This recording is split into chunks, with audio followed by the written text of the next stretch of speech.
In this video, I will show you how to do the installation of the software of the Unity UTi165K thermal scanner.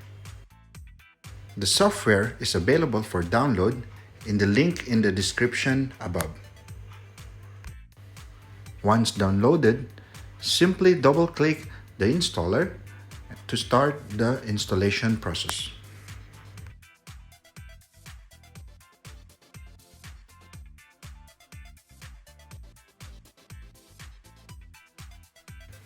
Upon completion of the installation, the shortcut of the software will be available in the desktop.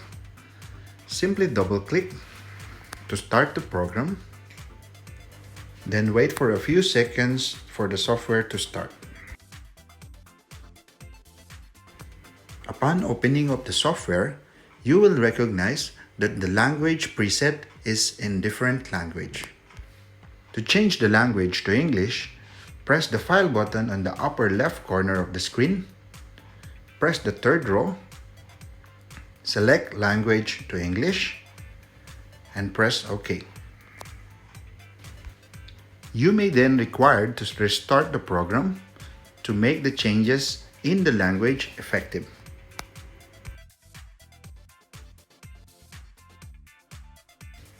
After restarting the program, you will recognize that the language now is changed to English.